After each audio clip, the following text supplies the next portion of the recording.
Warahmatullahi wabarakatuh. Selamat pagi, selamat siang. Puji dan syukur kehadirat Allah Subhanahu wa taala yang telah memberikan rahmat serta karunia-Nya kepada kami semua.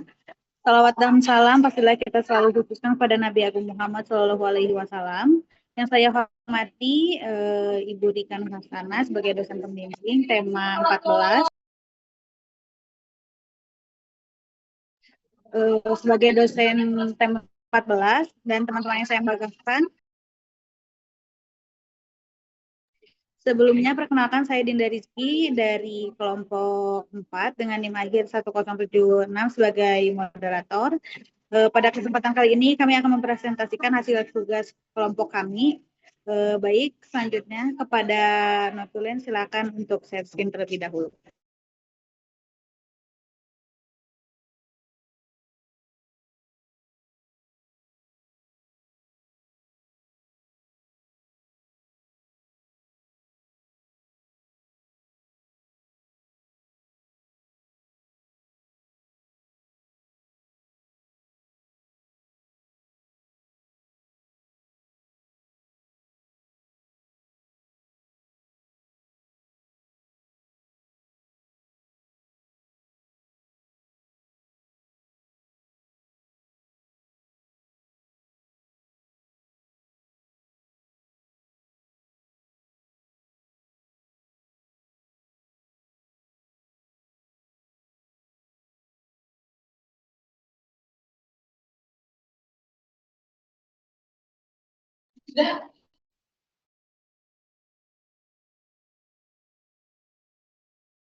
Baik, selanjutnya ada anggota kelompok izin di slide.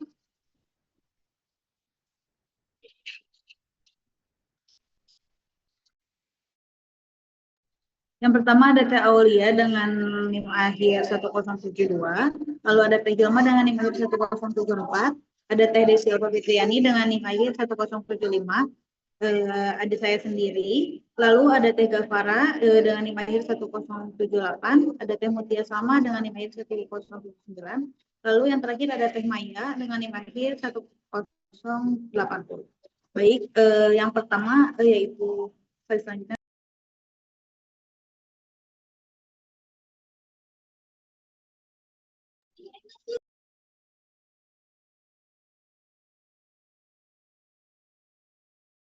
Baik, selanjutnya kepada Teh Aulia boleh disilakan. Baik, terima kasih atas kesempatannya kepada moderator. Next slide teh.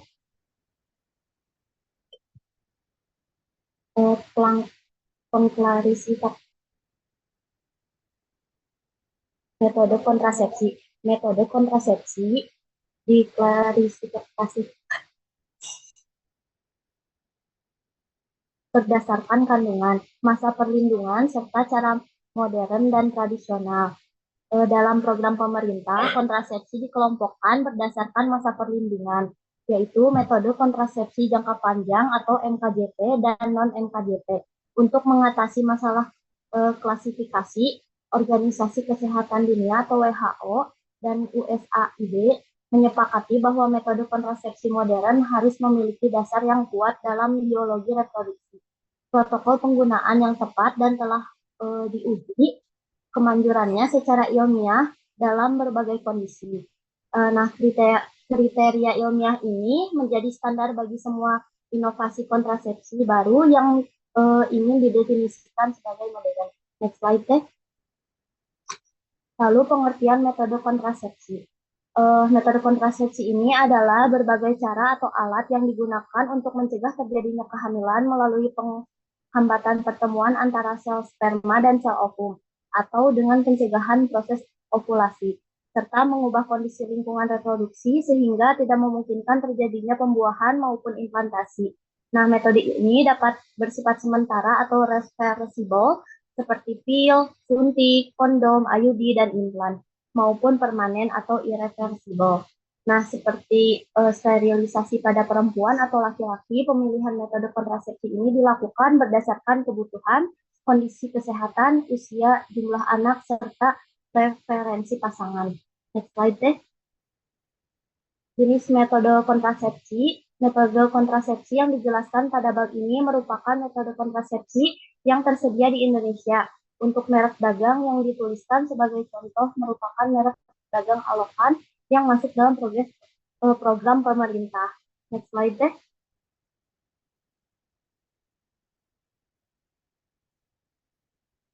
Nah, yang pertama jenisnya ada AKDR Copper. AKDR Copper ini adalah alat kontrasepsi berbentuk rangka plastik kecil yang dililit tembaga. Jenis yang digunakan PUT 380A atau program pemerintah dan NOPAT 380 non-program. Cara kerjanya, tembaga ini menimbulkan reaksi inflamasi steril yang bersifat toksik bagi sperma sehingga mencegah sperma mencapai sel telur. Lama pemakaian dapat digunakan hingga 10 tahun, sangat efektif dan mudah dipulihkan. Efektivitasnya, tingkat kegagalannya 0,6 sampai 0,8 kehamilan per 100 perempuan pada tahun pertama. Kesuburan kembali segera setelah alat dilepas. Baik, terima kasih. Saya kembalikan kepada moderator.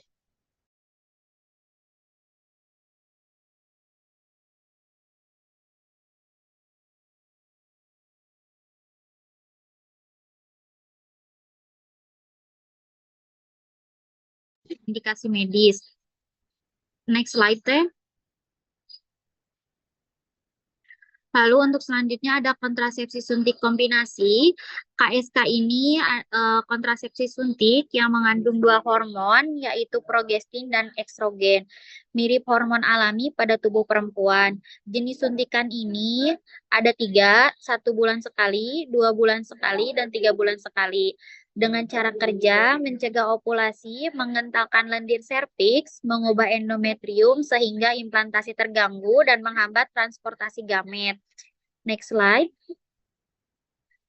Lalu untuk keuntungannya tidak perlu digunakan setiap hari, bisa dihentikan kapan saja, tidak mengganggu hubungan seksual, baik untuk menjarangkan kehamilan. Lalu ada keterbatasannya juga, di sini harus kembali ke tenaga kesehatan untuk suntik tepat waktu, untuk efektivitas menurun jika terlambat atau melewatkan suntikan, pemulihan kesuburan bisa tertunda setelah penghentian. Next slide, teh. Di sini yang boleh menggunakannya hampir semua perempuan, termasuk yang sudah atau belum punya anak, pasca abortus atau keguguran, lalu yang merokok, anemia, parisespena atau HIV. Yang tidak boleh menggunakannya di sini ibu baru melahirkan dan tidak menyusui dalam waktu tertentu atau dengan risiko trombosis vena dalam. Lalu untuk waktu pemberiannya di sini bisa dimulai kapan saja selama dipastikan tidak hamil dan tidak ada kontraindikasi medis. Baik, terima kasih. Saya kembalikan kepada moderator. Baik, terima kasih kepada Teh Disilva atas pemaparannya. Selanjutnya, di sini saya akan memaparkan mengenai kontrasepsi suntik progestin. Suara saya kedengar? Izin Ibu terdengar? Ya. Saya mau konfirmasi. Di RPS nanti itu ada penjelasan terkait dengan kontrasepsi kondom, kontrasepsi diafragma, kontrasepsi alamiah, itu ada ya di RPS? Izin Ibu, betul ada Ibu. Jadi maksudnya nanti ada penjelasan khusus kan? Izin betul Ibu. Oh iya, ya, mangga, nun. Baik Ibu, Ya, izin dilanjut. melanjutkan. Baik, ada kontrasepsi suntik progestin. KSP adalah kontrasepsi suntik yang hanya mengandung hormon progestin mirip progesteron alami pada tubuh perempuan. Lalu ada jenisnya, DMPA ini 150 mg, suntikan intramuskular setiap 3 bulan. Selanjutnya, ada cara kerja yaitu menekan ovulasi, mengentalkan lendir serviks, dan menipiskan endometrium sehingga implantasi terganggu. Selanjutnya yaitu ada keuntungannya, suntikan cukup setiap 2-3 bulan, tidak perlu penggunaan harian, tidak mengganggu hubungan seksual, bisa digunakan oleh ibu menyusui mulai 6 minggu pasca melahirkan, cocok untuk perempuan lebih dari 35 tahun sampai perimenopause, membantu mencegah kanker endometrium, mioma uteri, anemia defisiensi besi, gejala endometriosis, dan krisis sel sabit. Lalu keterbatasannya bergantung pada sarana pelayanan kesehatan untuk suntik ulang, tidak bisa dihentikan sewaktu-waktu, kesuburan kembali tertunda rata-rata 4 bulan setelah penghentian, pemakaian jangka panjang dapat sedikit menurunkan kepadatan tulang. Next deh.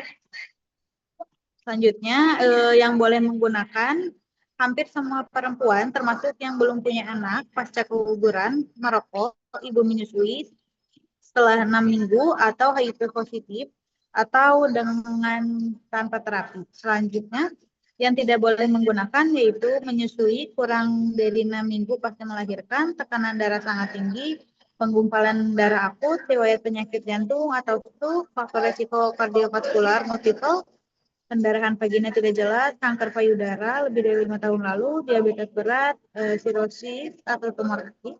Selanjutnya, waktu pemberian bisa dimulai kapan saja selama dipastikan tidak hamil dan tidak ada kontraindikasi medis.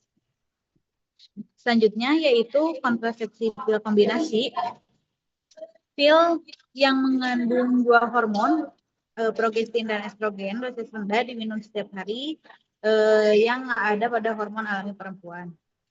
Jenis pilnya yaitu ada monofasik dengan dosis hormon sama untuk semua pil aktif, misalnya 21 pil dan 7 pil tanpa hormon. Selanjutnya ada bifasik, hormon berbeda dalam 2 fase.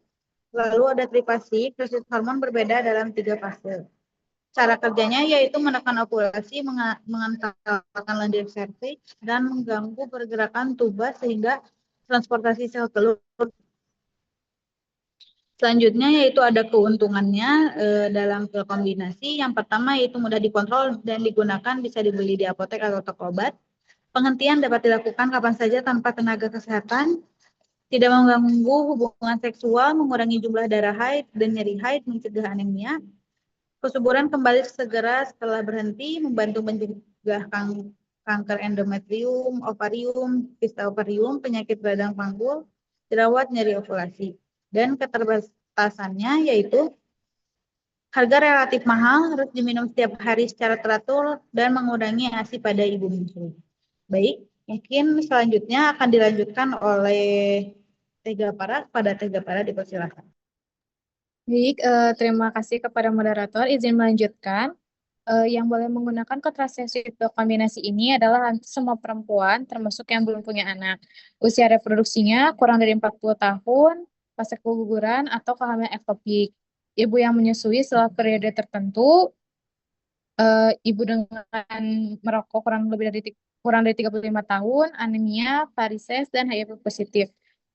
Lalu kontraindikasinya adalah ibu baru melahirkan dan tidak menyusui kurang dari 6 minggu atau menyusui selama 6 bulan pasca melahirkan. Lalu ibu usia 35 tahun dengan tekanan darah tinggi tertentu, adanya riwayat diabetes berat, dan adanya faktor resiko kardiovaskular. Lalu ibu yang sedang terapi obat tertentu, dan waktu pemberian pil kombinasi ini bisa dimulai kapan saja selama dipastikan tidak hamil dan tidak ada kontraindikasi medis. Next slide, Teh. Selanjutnya ada kontrasepsi pil progestin yang pil ini hanya mengandung hormon progestin dosis rendah. Mirip progestin alami, aman untuk ibu menyusui. Jenisnya ada yang 28 pil dengan kandungan tinestronel 0,5 gram. Ini adalah program pemerintah. Lalu ada 28 pil norgestrel dan 35 pil levonorgestrel. Cara kerjanya yaitu menekan ovulasi, mengantalkan lendir serviks, menipiskan endometrium sehingga implantasi terganggu. Untuk keuntungannya, aman untuk ibu menyusui, bisa diminum mulai 6 minggu pasca melahirkan, mudah dikontrol dan dihentikan kapan saja, tidak mengganggu hubungan seksual, kesuburan cepat kembali setelah berhenti, lalu mengurangi nyeri haid dan jumlah perdarahan. Untuk keterbatasannya harus diminum setiap hari pada waktu yang sama. Jika lupa, resiko kegagalannya meningkat, bisa menyebabkan perubahan berat badan. Yang indikasi dan kontraindikasinya, hampir semua perempuan termasuk yang belum punya anak, usia reproduksi kurang dari 40 tahun, pasca keguguran atau kehamilan etopik. Lalu kontraindikasinya adalah ibu yang memiliki pengumpalan darah akut atau trombosis vena dalam, lalu kanker payudara, dan sedang terapi obat. Untuk waktu pemberiannya, ini bisa dimulai kapan saja selama dipastikan tidak hamil dan tidak ada kontraindikasi medis. Selanjutnya ada kondom laki-laki, yaitu selubung karet berbentuk silinder yang dipasang pada penis saat berhubungan seksual, terbuat dari lateks, poliuretane, polisoprene, atau nitrile. Cara kerjanya mencegah sperma masuk ke vagina. Kondom ini juga bisa mencegah penularan IMS termasuk HIV dan HBV. Keuntungannya murah, bisa dibeli bebas, proteksinya ganda, lalu membantu mencegah kanker serviks. Untuk keterbatasannya, efektivitas tergantung cara penggunaan, bisa mengurangi sensasi atau ereksi, eh, malu membeli di tempat umum. Kelayakan medisnya, semua pria aman menggunakan kecuali alergi berat terhadap lateks.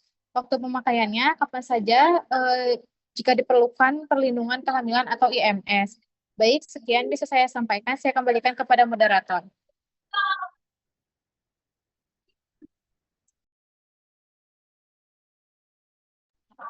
Baik, terima kasih kepada Tega Para atas pemaparannya. Selanjutnya akan ada pemaparan yang disampaikan oleh Teh Mutia. Kepada Teh Mutia dipersilakan. Baik, sebelumnya terima kasih kepada moderator. Izin melanjutkan, di sini kondom perempuan. Pengertiannya itu, sarungnya itu tipis dan lembut, dengan cincin lentur pada kedua ujung, untuk dipasang di vagina.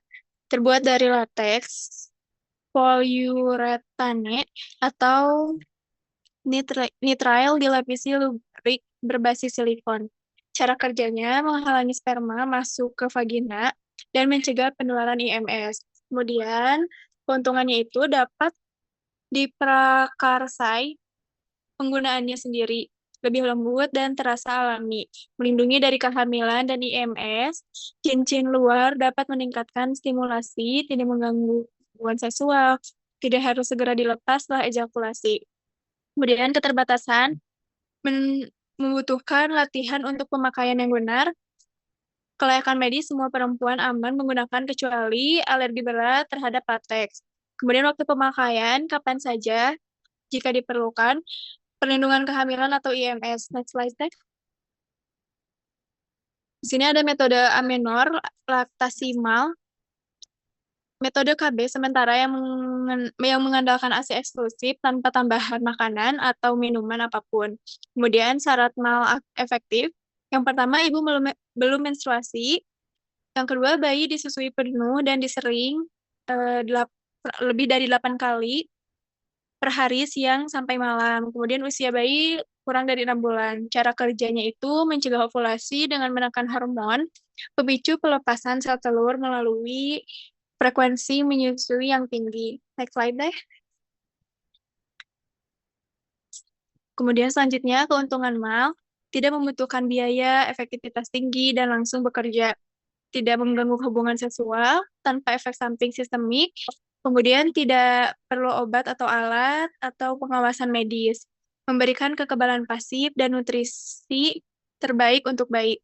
Mengurangi perdarahan pasca persalinan, memperkuat bonding ibu dan bayi. Kemudian ada juga keterbatasannya yang dimana perlu persiapan sejak hamil untuk IMD dini. Kadang sulit dilakukan karena faktor sosial, hanya efektif sampai bayi usia 6 bulan. Next slide, Teh. Kriteria kelayakan medis ini aman untuk semua ibu menyusui kecuali perlu pertimbangan jika ibu terinfeksi HIV, mengonsumsi obat tertentu, misal mood stabilizer, ergotamin, antimetabolit, siklosporin, kortikosteroid, dosis tinggi. Kemudian litium, obat radioaktif, dan lain-lain. Kemudian bayi juga memiliki kondisi menghambat menyusu, prematur, perawatan NICU, gangguan pencernaan, kelainan mulut, rahang, maupun palatum. Kapan memulai mal? Itu dapat digunakan kapan saja.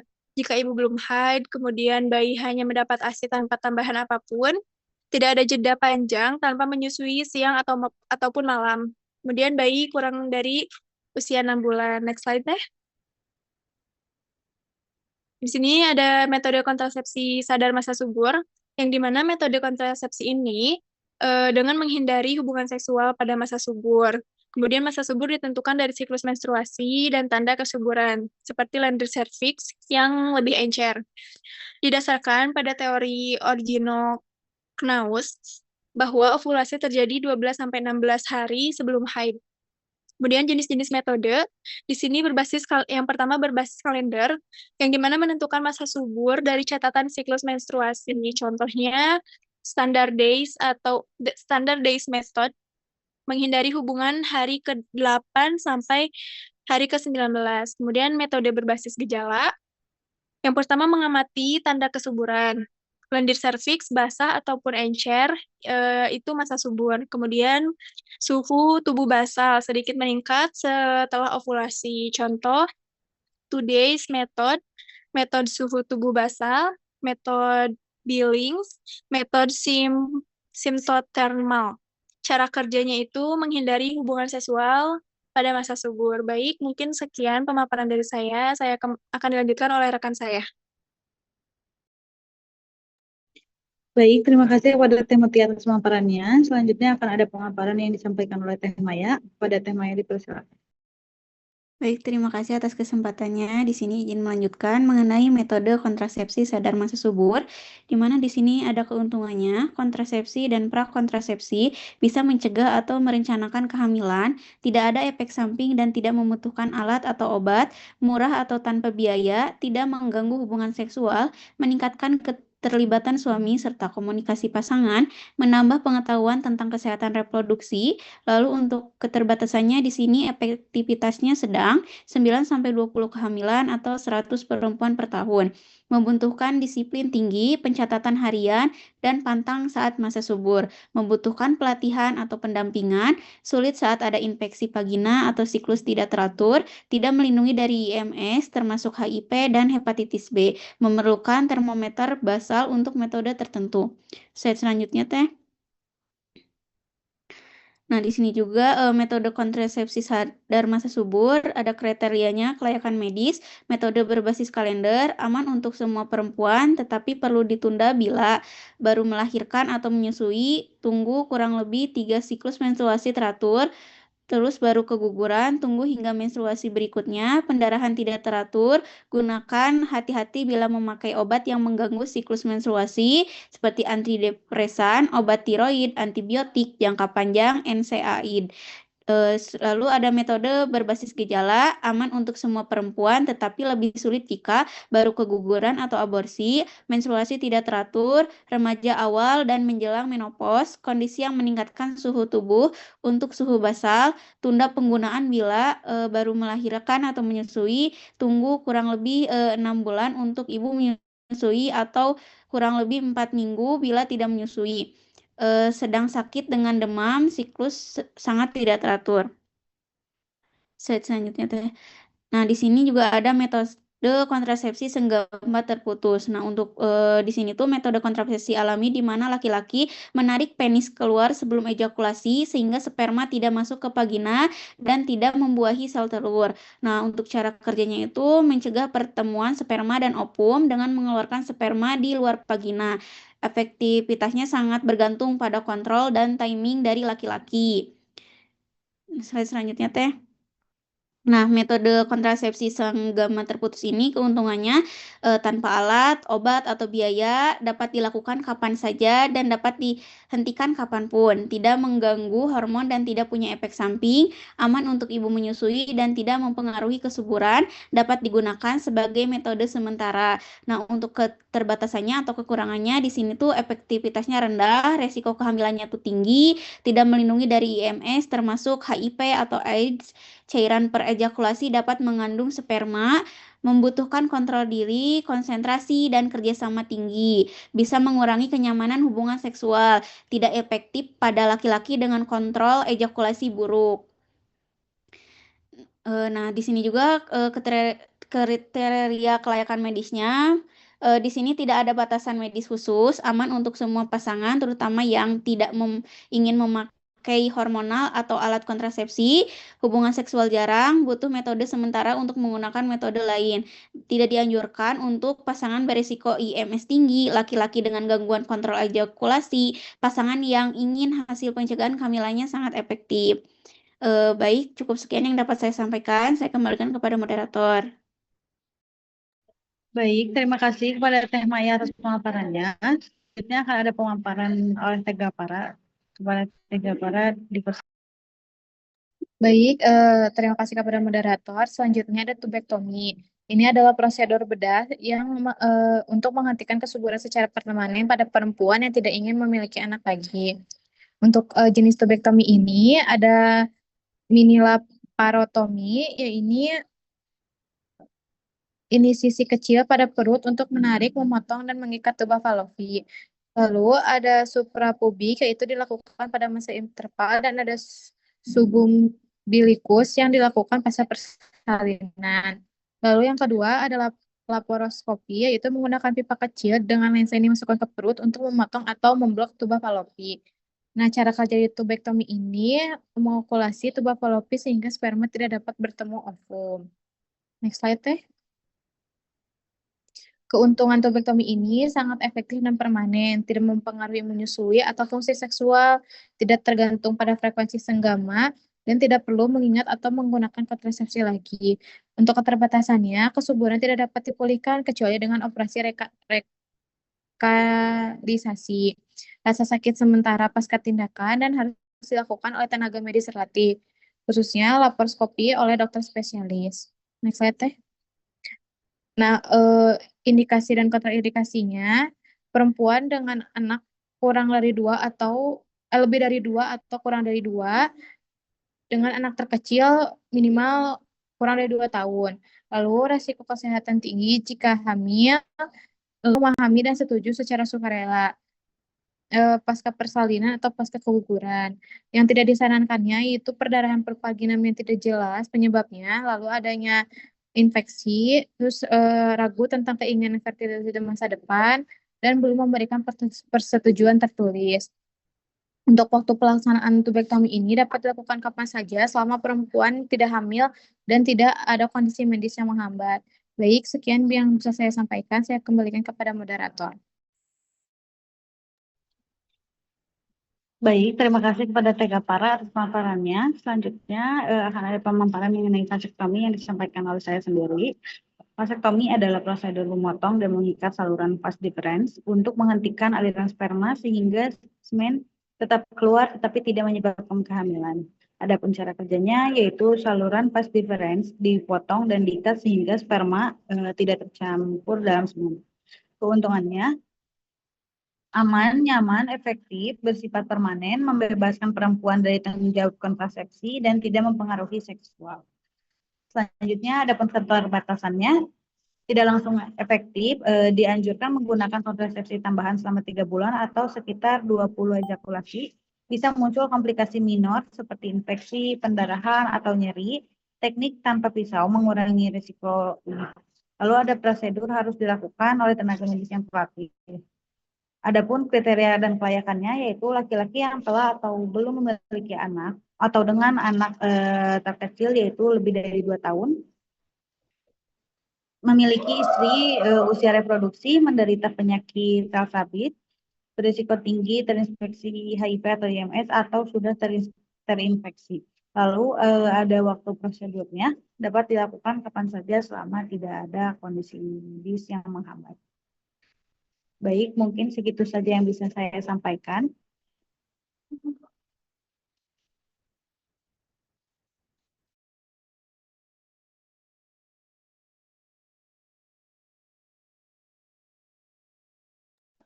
Baik, izin apakah ada yang ingin menambahkan?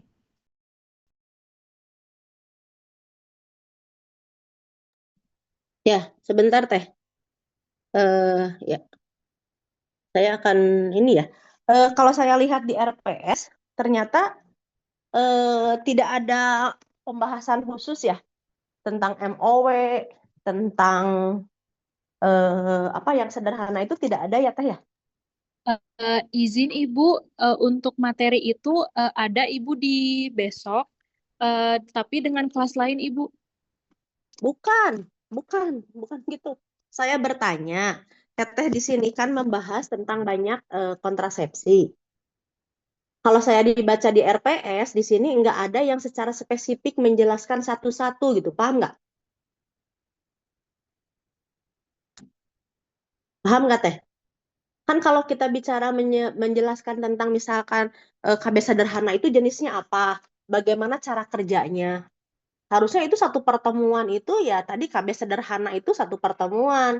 KB misalkan terkait dengan operasi itu satu pertemuan misalkan.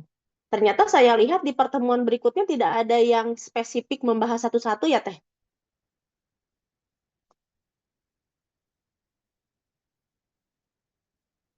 Paham nggak Teh maksud saya? Halo?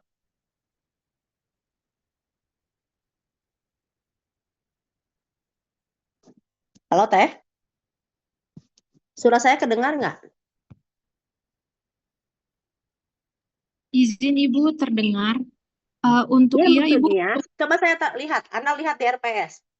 Jadi kalau misalkan klasifikasi metode kontrasepsi, menggunakan kontrasepsi sadar masa subur, itu cara kerjanya gimana, apa yang diperbolehkan, apa yang tidak. Ini ternyata di mata kuliah selanjutnya itu tidak ada pembahasan lagi, ngerti nggak maksud saya? Tidak ada pembahasan spesifik kan terkait dengan yang disampaikan oleh Teteh. Izin Ibu, betul tidak ada. Ini ngerti-ngerti, Teteh. Saya bingung sendiri deh, Anda itu. Ya, Anda coba dilihat, Teh. Maksudnya itu materinya banyak sekali gitu. Tapi kok bisa ya hanya satu pertemuan? Kalau saya lihat ini Siti apa di beberapa apa ya. Ini contohnya saja. Anda kan ada diafragma ya. Nah, apa sih definisi diafragma gitu kan? Dia itu adalah terbentuk dari latek atau karet ya. Bentuknya seperti kubah. Kenapa seperti kubah? Karena bagian atasnya itu dia melengkung ya. Dan dia dimasukkan ke dalam vagina. Nah, ini contohnya misalkan. Ya, tujuannya untuk apa? Tujuannya untuk menutupi serviks. Sehingga serviks itu akan tertutup ya pada saat berhubungan seksual gitu. Ya. Nah, jadi kalau saya lihat itu nih, coba jenis diafragmanya itu kan banyak, Teteh. Teteh tadi menyampaikan nggak jenis diafragmanya gitu. Ya. Jadi jenis diafragmanya ini kan banyak. Ya, jenis diafragma itu banyak. Ada misalkan bentar, ini nggak kelihatan ya saya. Nah, ini kan kalau kita bicara tentang KB diafragma, ya KB diafragma itu apa sih sebetulnya? Ya, tadi dia KB yang terbentuk dari latek, dari karet, gitu ya. Nah, karet ini, ya, dia itu nanti berbentuk seperti apa, gitu ya. Ini seperti kubah. Kenapa seperti kubah nih, Teh? Ya, ini dimasukkan ke dalam vagina. Tujuannya untuk menutupi mulut serviks. Sehingga mulut serviks itu nanti akan tertutup pada saat berhubungan seksual, itu tidak akan bisa masuk, Teh. Tidak akan bisa masuk gitu ya. Tidak akan bisa masuk apa itu cairan sperma. Kenapa?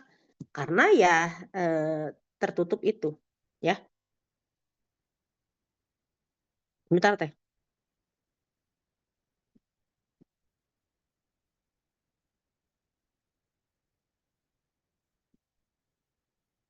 Itu ya. Jenisnya itu banyak. Kalau kita bicara jenisnya KB ini, KB diafragma itu? Sebentar. Jadi maksud saya kenapa tidak ada yang spesifik gitu ya, meskipun ini adalah suatu apa sebetulnya ini jarang ya Teh ya, jarang digunakan sekarang sebetulnya. Tapi kita juga sebetulnya harus tahu gitu ya kontrasepsi terkait dengan sebentar. Ini saya skip ya. Ini contoh. Sebentar saya lihat dulu deh materinya. Diafragma, senggama terputus, coitus interruptus, coba dilihat. Suntik hormonal, laktasi, permisin. Bentar.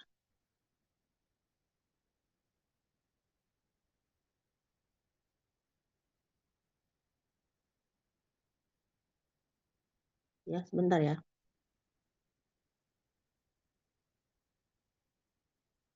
Kenapa nggak bisa dibuka?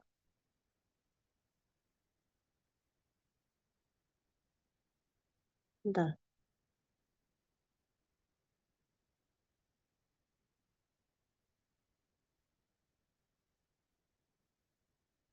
Nah ya, misalkan ini sebentar. Bentar. Astagfirullahaladzim. Bentar. Nah, ya misalkan ini kan bicara, bentar deh, kenapa nggak bisa ya? Sorry. Sebentar. Ini super.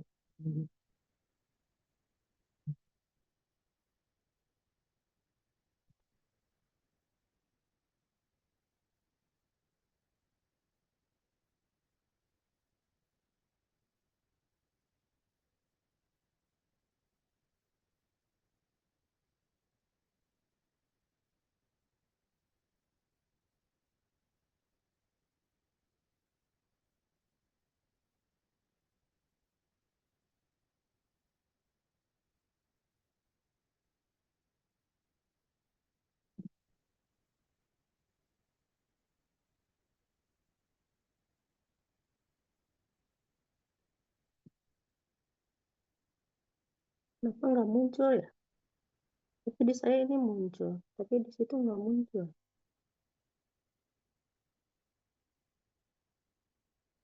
Ya. Nah, ini contohnya tubektomi gitu ya Teh. Tubektomi itu tadi ya jenis operasi jenis kontrasepsi ya yang dilakukan itu jenis kontrasepsi mantap gitu ya. Jenis kontrasepsi mantap itu adalah jenis kontrasepsi tetap yang dilakukan pada perempuan. Artinya kalau perempuan yang sudah dilakukan tubektomi ya kemungkinan dia kecil sekali untuk hamil atau dikatakan sebagai kontrasepsi steril ya kalau di masyarakat itu. Itu jenis tubektomi itu ada dua. Ada yang tubektomi dilaksanakan pasca persalinan, ya makanya dia dikatakan sebagai mini laparotomi. Kenapa dikatakan mini laparotomi? Itu lukanya itu hanya segede sedotan Teh. Hanya segede sedotan ini, sedotan kecil. Ya, karena dia dilakukannya pada perempuan yang sudah postpartum. Sedangkan pada perempuan yang sedang postpartum, si uterusnya itu kan dia akan masih di atas perut atau di bawah pusat. Ya, ada juga jenis tubektomi yang dilakukan interval. Interval itu biasanya adalah pada masa antara. Jadi dia sudah selesai masa masa proses terjadinya nipas, gitu ya. Nah, makanya dikatakan di sini laparotomi suprapubik. Kenapa laparotomi suprapubik? Karena operasinya itu pas di atas suprapubis. Ya, dan biasanya dia menggunakan laparoskopi. Laparoskopi itu adalah alat ya yang dijadikan sebagai alat untuk memotong bagian dari tuba. Jadi tubektomi itu adalah jenis KB dengan cara memotong bagian dari tuba. Nah, ini apa yang harus dipastikan pada saat misalkan seseorang dia menggunakan tubektomi, maka dia harus memenuhi ajas sukarela. Kenapa? Karena dengan secara tidak langsung si perempuan itu tidak akan punya anak lagi Teh. Meskipun secara teori bisa kok punya anak, tapi di operasinya operasi besar. Dan itu jarang gitu ya berhasil. Nah, kemudian jadi si perempuan tersebut gitu ya, meskipun tubektomi itu berhak membatalkan setiap saat. Tapi nanti kembali lagi apakah dia misalkan hamil lagi itu nanti akan susah. Jadi Anda bayangkan tuba itu kecil banget ya ukurannya ya. Klien itu harus memahami kontrasepsi mantap ya atau kontrasepsi mantap karena dia bersifat permanen. Ya, jadi kemungkinan tidak akan hamil lagi, harus ada persetujuan tindakan medis, kemudian persetujuan dari pasangan. Kenapa? Karena ini nanti akan menyebabkan si orang tersebut tidak akan memiliki punya anak lagi. Nah, bagaimana mekanisme kerjanya? Jadi sebenarnya mencegah pertemuan sel sperma dengan cara memotong tuba. Kita tahu bahwa namanya saluran telur atau misalkan saluran telur atau tuba itu yang akan menjadi perantara antara misalkan perjalanan ya sel telur dari ovarium ke endometrium. Nah, jalannya nanti ini ditutup dipotong. Ya, sehingga si sel telur itu dia tidak akan masuk. Kenapa? Karena ini tubanya dipotong gitu. Ya. Kalau tubanya dipotong, ya ini contohnya ya. Ini oklusi tuba secara laparoskopi. Jadi teteh kalau misalkan di ruang operasi nanti kalau teteh dinas di ruang operasi gitu ya, nanti teteh misalkan dilakukan laparoskopi. Nah, ini perut ya. Ini perut perempuan yang ini kayaknya bukan postpartum deh. Yang interpal ya. Yang interpal. Teteh bayangkan ya, ini misalkan mulut rahim ya. Mulut rahim ini kandung kemih. Nah, ini uterus. Ini uterus. Nah, ini tubanya. Ini usus ya. Kita ini posisi pasien sedang berbaring terlentang. Ini nanti itu akan begini akan nempel sekali gitu bagian abdomen dengan bagian-bagian organ-organ yang ada di dalam perut. Nah, dengan laparoskopi nanti si perut itu nanti ini alatnya masuk Alatnya masuk, biasanya alatnya masuk itu ke ini ya, ke bawah uterus ke bawah pusat kalau dilakukan pada saat pasien dia postpartum ya, terutama postpartum yang pada uterusnya belum kembali lagi kepada yang normal. Tapi kalau misalkan dilakukan pada perempuan tadi masa interval, ini lukanya di sini. Ya, tapi kalau postpartum ini lukanya di sini. Nanti ini alat masuk alat masuk ke sini. Kemudian nanti itu diberikan CO2. Jadi diberi gas si abdomennya. Pada saat diberi gas abdomennya, maka dia akan mengembung nih. Ini bayangkan ya. Ini adalah misalkan perut yang tidak ada CO2-nya, kemudian ini diberikan CO2. Kenapa diberikan CO2? Itu untuk mempermudah pada saat si operator melakukan operasi. Nah, alat ini nanti dia mencari tuba. Nah, ini tubanya gitu. Jadi nanti dia keker gitu Ya, jadi itu dia pakai laparoskopi. Jadi dipakai pakai alat pembesar. Kemudian nanti dijepit ininya. Dijepit, dipotong, kemudian dijahit. Ya. Nah, ini yang namanya laparoskopi. Jadi menggunakan elektrokoagulasi atau aplikasi cincin titanum. Jadi kalau misalkan menggunakan elektrokoagulasi, jadi dia dipotong dengan cara dibakar gitu ya, seolah-olah dibakar. Atau dengan aplikasi menggunakan cincin. Ya, jadi nanti cincinnya dimasukin seolah-olah sebagai pengikat. Ya, nah ini yang namanya laparoskopi. Nah, seperti ini ya, ini endoskopi, ini adalah alatnya, ya, alatnya untuk misalkan melihat ya, ini untuk melihat perut, dan ini nanti alatnya masuk ke sini. Ya, teteh pernah ngelihat ini ya, ini adalah aligator. Nah, aligator nanti alatnya ini masuk ya. Ini yang akan melihat dan ini nanti si operator itu dia akan melihat dengan tadi ya, dengan melihat ke situ. Nah, nanti akan diambil, kemudian nanti ini nih, coba dijepit ya. Kemudian nanti dibakar. Ya. Atau dia menggunakan cincin. Ya, seperti itu. Nah, ini kalau menggunakan femroid. Femroid itu ini ya, ini namanya klem usus. Ya, ini klem tuba. Ini bentuknya seperti itu. Dia diangkat, kemudian ini diikat. Udah diikat, kemudian dipotong. Ini namanya femroid. Ya, femroid. Nah, ada juga dengan menggunakan Labhart and Uchida. Nah, kalau Labhart and Uchida ini dipisahkan. Ini kan nanti ada tuba itu nanti akan terselimuti oleh selaput. Dikeluarkan, kemudian dia dipotong dan ini dilakukan penjahitan. Jadi dikeluarkan si tubanya dari saluran ini, ya. Jadi ini di retroperineal. Nah ini ya. Jadi ini adalah banyak jenis kontrasepsi dengan menggunakan tubektomi. Nah ini kalau cincin ini teh. Jadi cincinnya itu dimasukin ke alat, nanti dia dibuka, nanti dia menjepit nih, menjepit tuba, ya seperti itu. Nah ini nih. Kalau ini adalah dengan menggunakan cincin silastik. Jadi dia tubanya dijepit. Ya, seperti ini. Nah, ini ya kalau ini ligasi, dia menggunakan klip platinum, ya. Titanium. Jadi klip. Jadi seperti kita punya buku di klip gitu ya, tapi klipnya dia menggunakan titanium, ya. Nah, ini sangat efektif ya, karena 100/100 perempuan itu akan efektif ya mencegah kehamilan. Segera efektif. Jadi kalau sudah dilakukan tubektomi, ya secara otomatis dia langsung efektif teh untuk mencegah terjadinya kehamilan ya. Dan bersifat permanen, tidak mengganggu proses senggama karena dia yang intervensinya adalah pada bagian tuba ya. Dan tuba itu kan tidak bersentuhan dengan senggama.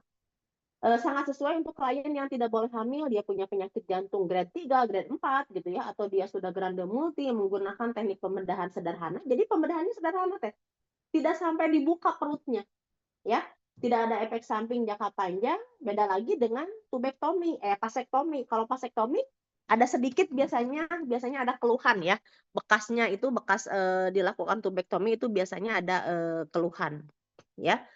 Kemudian ini tidak mengeproduksi aksi dan mengurangi resiko kanker ovarium, ya. Ini resikonya 39% lebih rendah dibandingkan dengan klien non-onklusi, ya. Kemudian mengurangi resiko tergantung dan resiko tetap rendah hingga 25 tahun.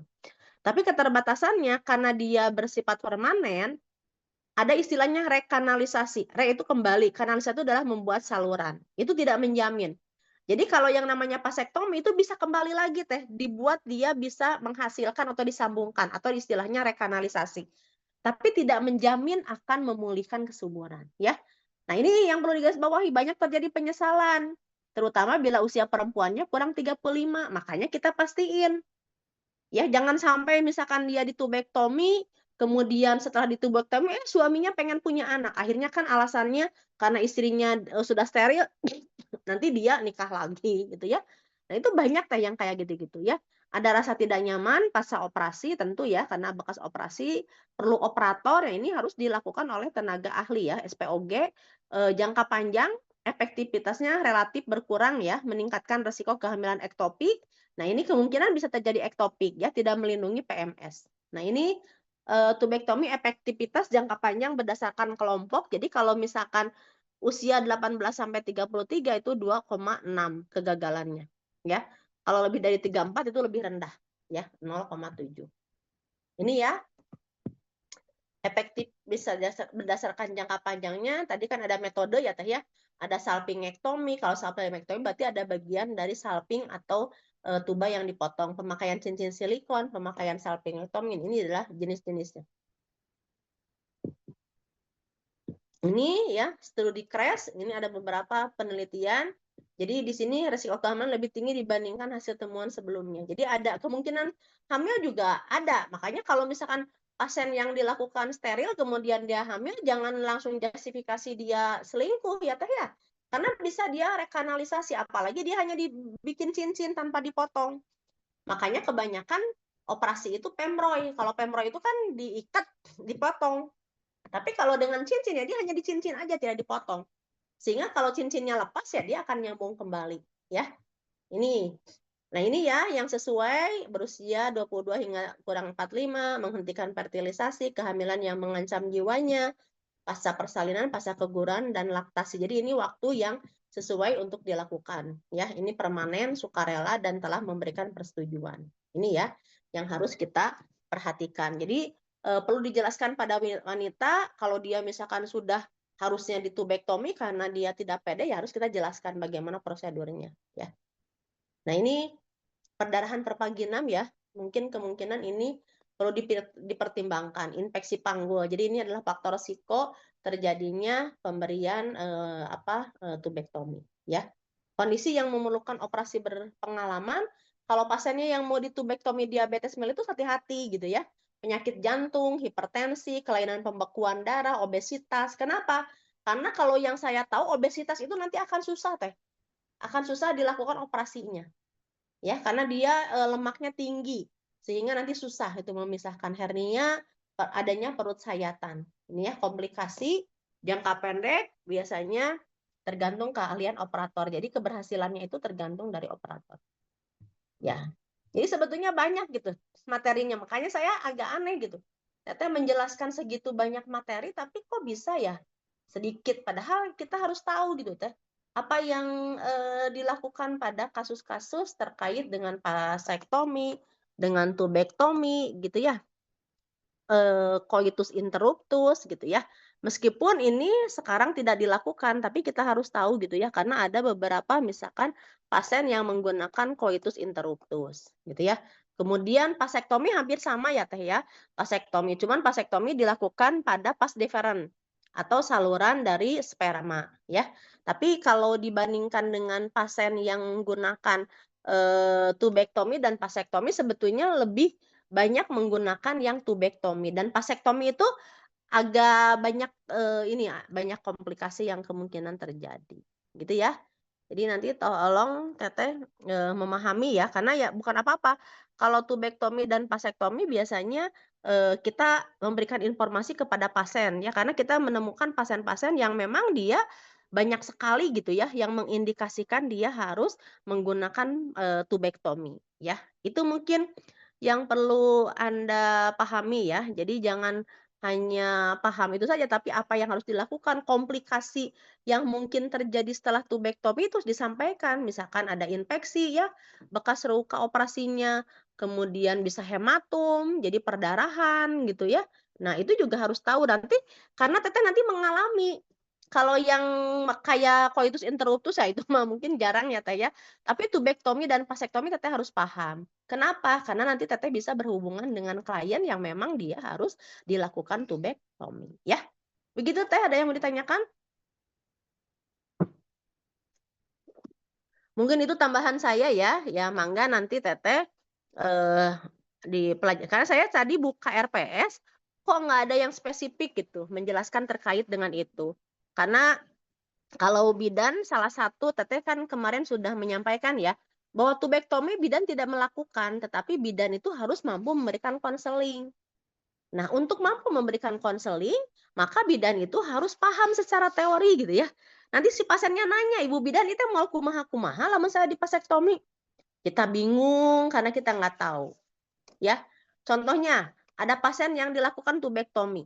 Ya, dia belum, kalau yang tubektomi itu nanti ada syaratnya teh. Dia boleh vasektomi ya. Dia boleh berhubungan seksual itu setelah berapa bulan. Itu kenapa gitu?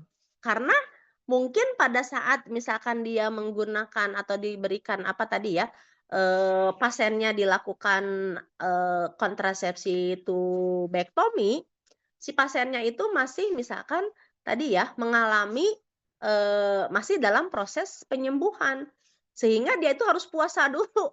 Tidak bisa yang namanya tubektomi itu dia misalkan ini ya, tubektomi itu langsung misalkan pasien itu menggunakan KB apa gitu. Nah, itu tidak bisa seperti itu. Jadi kita juga harus paham. Jadi nanti jangan sampai pasien dilakukan misalkan tubektomi tapi kita tidak tahu gitu ya apa yang seharusnya dilakukan. Nah, ini vasektomi. Ya. Vasektomi itu nah ini ya. Jadi ini, nah coba dilihat teh. Jadi vasektomi itu, ini kan masih ada waktu ya, Anda kan jam 15.30. Nah ini, ya ini adalah vas deferens. Maaf gitu ya, ini ya penis ya. Ini penis. Nah penis itu dia itu kan ada saluran ya. Ada saluran vas deferens namanya.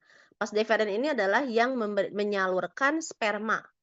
Nah, jadi kalau yang namanya vasektomi ini dipotong. Ya. Nah, ini jadi teteh nanti maaf ya ini megang ini jorok. megang skrotum ya, kemudian ini nanti dipegang, itu nanti ada jaringan ya. Nah, jadi vasektomi itu jenisnya ada yang tanpa pisau atau PTP atau no scalpel vasektomi, itu lebih disukai ya, karena dia tidak menggunakan pisau. Nah ini ya contohnya, dia dimasuk alatnya, kemudian nanti dipotong. Ada vasektomi yang dengan insisi. Nah ini teh yang di insisi. Ya, biasanya ini bisa dilakukan di mobil ya. Kalau di ini bisa dilakukan di mobil. Jadi ini di insisi, diberikan obat anestesi, kemudian nanti diberikan dibuat insisi. Ya, insisi satu atau pada dua sisi skrotum. Ya, nah ini jenis oklusinya, ligasi, kauter, dan gabungan. Jadi kalau kauter itu seperti dibakar ya.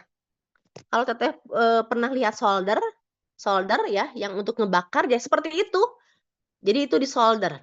Ya, vasektomi tanpa pisau ini dikembangkan di Cina ya oleh Profesor Lee dan mulai diperkenalkan di Amerika. Jadi dia menggunakan anestesi lokal. Ya, nanti petugas akan memfiksasi pasa deferens atau saluran sperma di bawah skrotum dan rafi mediana. Kemudian pasanya atau salurannya diambil dengan klem dan diseksi. Diseksi itu udah dipotong ya, dan dioklusi ya, baik kiri maupun kanan. Nah, ini ya. Ini contohnya teh. Ya. Jadi ini vasektomi yang dia simulatonus ya, identifikasi dari masing-masing pas deferens. Jadi pastiin pas deferennya udah ada. Kalau udah ada pas deferen, maka dia diberikan injeksi untuk anestesi ya. Setelah diberikan injeksi anestesi, kemudian dibuat insisi ya. Nah, seperti itu. Nah, ini komplikasinya memang karena ini ada insisi ya. Pada daerah pas deferen biasanya hematom. Hematom 1,9 dan paling tinggi itu adalah infeksi. Jadi hati-hati ya pada saat pasien diberikan vasektomi ya. Nah, ini komplikasinya banyaknya hematom teh. Jadi nanti teteh kalau jadi bidan ada pasien datang kepada Anda, aduh ibu jadi ngejendol sagede naon gitu ya. Karena dia hematom bisa teh. Ya, bisa infeksi atau epididimitis. Epididimitis itu adalah infeksi pada epidemis ya. Ini adalah komplikasi yang fatal pada vasektomi. Jadi hati-hati, vasektomi itu memang lebih ini ya, lebih besar komplikasinya dibandingkan dengan tubektomi. Ya, ini mungkin hanya tahu ya saja. Ini yang sebelumnya tadi ya sama ya teh ya, ini sama seperti pasien tadi. Nah, ini mekanisme kerjanya seperti apa? Jadi pada saat kita oklusi pada pasa deferens ya, pasa deferens ini ya teh ya, pasa deferens. Nah, ini ya, mencapai vesicula seminalis, itu adalah vesicula seminalis atau vesikal ya, sehingga tidak ada dalam cairan ejekulat. Nah, ini dipotong teh. Ya, pas deferennya. Itu dipotong ya. Nah, ini kontrasepsi mantap, tidak mengganggu produksi ASI jelas ya, karena kan yang dihitungnya suami. Hanya sekali aplikasi dan efektif dalam jangka waktu panjang. Ini tinggi tingkat rasio efisiensi biaya dan kontrasepsi. Jadi ini sangat efisien ya. Kalau misalkan bagi orang-orang yang miskin gitu ya, yang misalkan keterbatasan dana, ya memang bagus gitu dengan dilakukan vasektomi. Nah, ini ya permanen, ini hampir sama. Risiko dan efek samping pembedahannya kecil, ada nyeri dan perlu tenaga pelaksana terlatih. Nah, ini efek jangka panjangnya itu dilaporkan ada peningkatan insiden ya, tetapi studi terakhir tidak mendukung. Jadi ada yang mengatakan bahwa vasektomi itu bisa meningkatkan kanker prostat, tapi ternyata hasil penelitian terbaru tidak terbukti ya. Penurunan HIV ini ya pria ya pada semua usia, jadi dianjurkan memang usianya 50 tahun ya. Karena kalau laki-laki itu kan sepanjang hayat dia bisa menghamili ya teh ya. Beda lagi dengan perempuan. Kalau laki-laki ya dia sepanjang hayat masih memproduksi. Ya, jadi kita harus hati-hati. Ini ya kepastian tujuannya, merasa perlu untuk memberikan persetujuan. Ini yang paling harus diperhatikan ya. Infeksi kulit pada tempat insisi. Ya, infeksi akut saluran kemih, infeksi sistemik, penyakit jantung sistematik. Jadi kadang-kadang perhatikan pada saat pasien-pasien yang mengalami penyakit jantung. Ini ya yang harus diperhatikan. Jadi pada saat melakukan tindakan vasektomi ini juga harus memperhatikan ya kondisi pasiennya teh. Jangan sampai dia ada komplikasi. Ini ya masalah bedah, ada infeksi, hematum, granuloma. Granuloma itu jadi seperti ini apa cairan-cairan teh. Jadi ada granul-granul di bekas operasinya itu kayak berisi cairan. Udim atau penggumpalan cairan yang berlebihan, nyeri pada luka insisi. Ini yang sering banyak terjadi keluhan. Ya. Jadi pastikan area yang di insisi itu kering. Ya, tidak boleh dibuka selama 3 hari. Kenapa? Karena kalau dibuka kurang dari 3 hari nanti si lukanya itu akan terbuka. Ya, jangan mengorek atau menggaruk luka insisi. Ya, kemudian tidak boleh mandi dalam 24 jam, tapi luka harus tetap kering. Kalau mau mandi, maaf gitu ya, si daerah bekas operasinya jangan kena air. Gunakan penyangga skrotum, ya. Jadi nanti pakai kayak yang disunat ya teh ya. Nah, seperti itu. Ini ya, mengatasi nyeri, minum obat analgesik, jangan mengangkat benda berat. Kenapa? Tidak boleh mengangkat benda berat. Nanti bisa terjadi prolap ya, sakit. Hindari senggama. Nah, ini teh tidak boleh berhubungan selama 2-3 hari hingga klien merasa nyaman ya. Jadi hati-hati ya pada saat misalkan ini. Ini ya komplikasi, jadi harus dikasih tahu tanda-tanda bahaya setelah dilakukan vasektomi. Ada demam, ada perdarahan, skrotum atau testis mengalami pembengkakan. Hati-hati ya, kalau skrotumnya membengkak besar itu segera diperiksa. Jangan-jangan itu ada perdarahan atau ada yang lainnya. Ya, itu ya. Jadi itu yang harus kita perhatikan. Jadi nanti teman-teman, karena kalau mungkin interruptus itu jarang, tapi kalau misalkan penjelasan yang rasional ya tentang vasektomi dan tubektomi itu memang harus dipastikan ya. Karena ada kasus teh, pasien yang sudah dilakukan vasektomi, kemudian dia berhubungan seksual dengan istrinya, karena ya mungkin masih ada sisa si plasentanya ya di saluran plas deferennya. Disangkanya istrinya selingkuh, gitu. Padahal ya tidak ya. Jadi makanya kita harus dipastikan terlebih dahulu ya. Jadi pada saat berhubungan seksual, untuk awal-awal harus menggunakan kondom ya, sampai 3 kali hubungan seksual. Nah, itu harus dipastiin. Jadi jangan sampai dia berhubungan seksual tanpa kondom, karena bisa saja si spermanya itu masih ada gitu ya. Begitu mungkin teh ya yang dapat saya sampaikan, ditambahkan dengan apa yang sudah disampaikan oleh Teteh. Nah, ini menjadi pembelajaran bagi kita, harus hati-hati ya, karena yang saya rasakan dan saya lihat terutama yang keluhan itu adalah di vasektomi. Jadi kita sebagai tenaga kesehatan harus memahami ya apa yang boleh, apa yang tidak boleh. Jadi jangan sampai kita salah informasi tadi contohnya. Si pasiennya langsung berhubungan seksual padahal misalkan masih ada sperma di salurannya, sehingga si pasiennya hamil disangkanya, kan jadi ramai itu kasus real. Ya, pasiennya ribut mengatakan istrinya selingkuh ya. Padahal setelah digali ternyata mereka hubungan seksual gitu ya setelah dilakukan misalkan operasi. Jadi harus hati-hati ya. Begitu teh, ada yang mau ditanyakan? Baik, kalau tidak ada ya, karena mungkin sudah mepet ke jam 3:30, kita akhiri saja pertemuan hari ini. Assalamualaikum warahmatullahi wabarakatuh. Waalaikumsalam.